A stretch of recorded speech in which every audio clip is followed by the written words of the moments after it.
మా గురువు గారు వచ్చి పాఠం చెప్తుంటే మేమే బయట ఆడుకుంటున్నామని నువ్వు చెప్పావు, ఎందుకు ఇలా చెప్పావని అడిగాడు.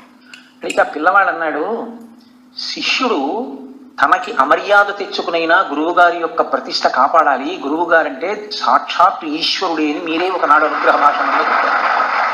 మీ వంటి పెద్దల దగ్గర రోజు వేళకి వచ్చి పాఠం చెప్పే మా గురువు గారు ఏ కారణం చేతనో ఇవాళ రానంత మాత్రం చేత కూర్చుని చదువుకోకుండా బయటకు వచ్చి ఆడుకోవడం వల్ల మా గురువు గారు రాలేదన్న విషయం మీ దృష్టిలోకి వచ్చింది. ఆ పాపం నాది. ఇప్పుడు నేను మా గురువు గారు రాలేదు అని ఇంకొక మాట కూడా చెప్తే దాని వలన మా గురువు గారి మీద మీకు కోపం వస్తే నేను చాలా పాపం మూట కట్టుకున్నవాడిని అవుతాను. గురువు గారి ప్రతిష్ట నిలబెట్టడం కోసం ఈసారి ఆ పాపం నా మీద వేసుకున్నాను. గురు ప్రతిష్ట నిలబెట్టడం కోసమని చిన్న అబద్ధం ఆడినా అది అధర్మంలోకి రాదు అని మీరే చెప్పారు. కాబట్టి ఇప్పుడు నేను దోషం చేయలేదు అనుకుంటున్నాను అన్నాడు. గురువు అంటే ఏమిటో నీకు అర్థమైందిరా నిజంగా అన్నారు పరమాచార్య స్వామి. కాబట్టి ఒక్కొక్కసారి పిల్లలు మన దగ్గర అన్ని